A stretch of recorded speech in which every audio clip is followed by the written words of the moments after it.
નમસ્કાર મિત્રો દેશ અને દુનિયાના સુપરફાસ્ટ સમાચારમાં તમારું સ્વાગત છે।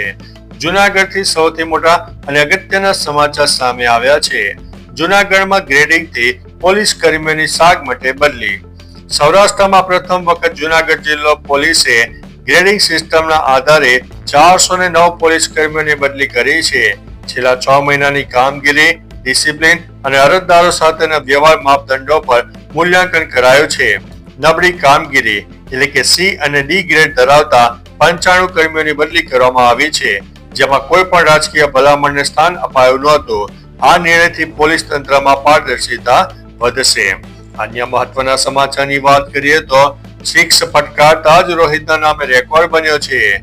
ગઈકાલની મેચની વાત કરીએ તો રોહિત એક છગ્ગો મારતા જ વન ડેમાં 350 છગ્ગા પૂરા કરનાર દુનિયાનો બીજો બેટર બન્યો છે। અત્યાર સુધીમાં માત્ર પાકિસ્તાનનો શાહિદ આફ્રિદીએ વન ડેમાં 350 કે તેથી વધુ છગ્ગા માર્યા હતા।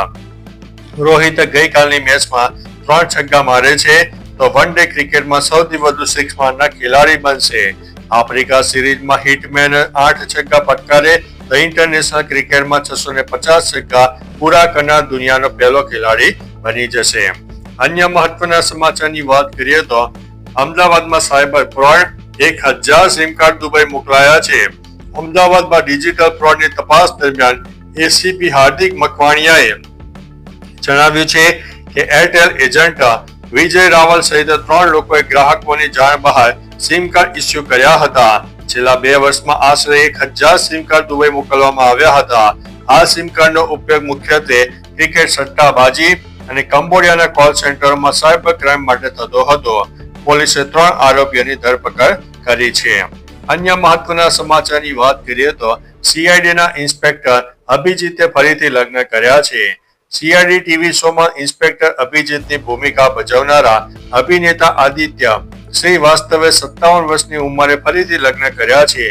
વાસ્તવમાં તેમણે અન્ય કોઈ સાથે નહીં પણ તેમની પત્ની માનસી શ્રીવાસ્તવ સાથે તેમની 25મી લગ્નની વર્ષગાંઠ નિમિત્તે ફરીથી લગ્ન કર્યા છે।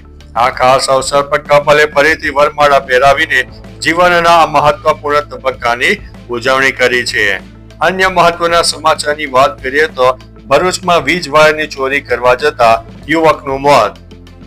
ભરૂચના આમોદમાં દોરા ગામે વીજ વાયર ચોરી કરવાના ઈરાદે ગયેલા એક યુવકનું કરંટ લાગવાથી ઘટના સ્થળે મૃત્યુ થયું છે। મૃતક દિનેશભાઈ ઉર્ફે બાલુ રાઠોડ દોરા અને ગમણાળ રોડ પર આવેલા ઇલેક્ટ્રિક ટ્રાન્સફોર્મરમાંથી વાયર કાપવાનો પ્રયાસ કરી રહ્યો હતો ત્યારે તેને વીજ કરંટ લાગ્યો હતો। આ ઘટનામાં યુવક વીજ લાઇન ઉપર ચોંટી ગયો। આમોદ પોલીસ સ્ટેશને ઘટના સ્થળે પહોંચીને કાયદેસરની કાર્યવાહી હાથ ધરી છે। અન્ય મહત્વના સમાચારની વાત કરીએ તો ચીને એઆઈ કેપ્સ્યુલ વિકસાવ્યો। 11 મિનિટમાં બીમારીનો રિપોર્ટ તૈયાર। ટેકનોલોજીમાં ચીનની વાત કરવી એટલે કે એની સાથે સ્પર્ધા કરવા બરાબર કહેવાય। હવે ચીને એક એવી કેપ્સ્યુલ તૈયાર કરી છે જે એઆઈ કેપ્સ્યુલ એન્ડોસ્કોપીમાં હવે દર્દીઓને અનુકૂળ અને પીડા રહિત ગેસ્ટ્રિક રિપોર્ટ તૈયાર કરે છે। આ નાનું કેપ્સ્યુલ ગળી લીધા બાદ લગભગ 11 મિનિટમાં વિગતવાર રિપોર્ટ તૈયાર કરી દેશે। શરીરમાં કયા પ્રકારની બીમારી છે તેનો રિપોર્ટ તૈયાર કરવામાં કોઈ સમય નહીં લાગે। અન્ય મહત્વના સમાચારની વાત કરીએ તો છેડતી રોકવા બદલ બોડી બિલ્ડરની હત્યા। હરિયાણાના રોહતકમાં 26 વર્ષીય બોડી બિલ્ડર રોહિત ધનખડની નિર્મમ હત્યા કરવામાં આવી। એક લગ્ન સમારોહમાં 20 અજાણ્યા યુવકો છોકરીને છેડતી કરી રહ્યા હતા, જેનો રોહિતે વિરોધ કર્યો। આના કારણે બોલાચાલી વધી અને યુવકોએ રોહિતને એટલો માર માર્યો કે હોસ્પિટલમાં તેનું મૃત્યુ થયું છે। પોલીસે આ મામલે તપાસ શરૂ કરી છે। અન્ય મહત્વના સમાચારની વાત કરીએ તો કોવિડ રસીકરણથી 10 બાળકોના મોત। યુએસ ફૂડ એન્ડ ડ્રગ એડમિનિસ્ટ્રેશને સ્વીકાર્યું છે કે અમેરિકામાં કોવિડ-19 રસીકરણને કારણે ઓછામાં ઓછા 10 બાળકોના મૃત્યુ થયા છે।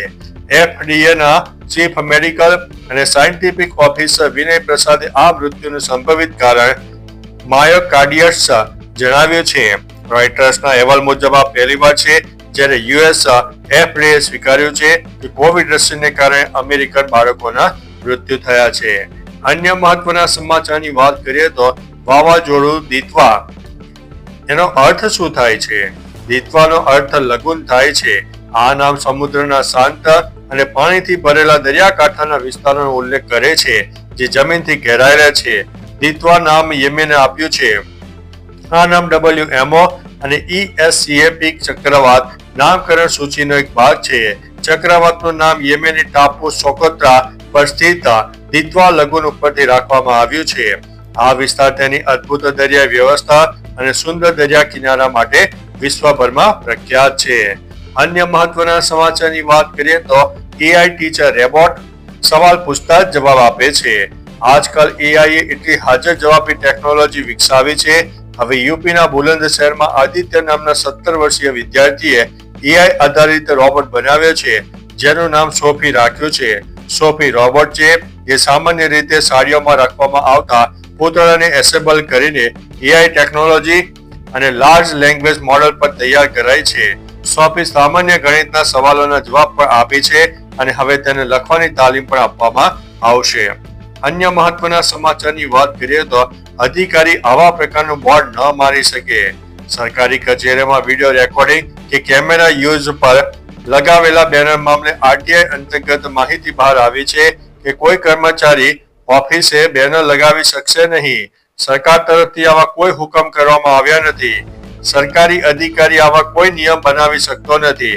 જે મામલે કોર્ટમાં પણ ચુકાદો આપવામાં આવ્યો છે.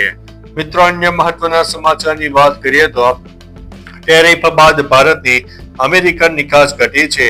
27 ઓગસ્ટથી યુએસએ ભારત પર 50% ટેરિફ લાદતા ભારતીય નિકાસ ઉપર ભારે અસર પડી છે. સપ્ટેમ્બરમાં અમેરિકામાં રત્નો અને ઝવેરાતની નિકાસ 76% ઘટી છે. જો કે UAEમાં સમાન માલની નિકાસ 79%, હોંગકોંગમાં 11% અને બેલ્જિયમમાં 8% વધી છે.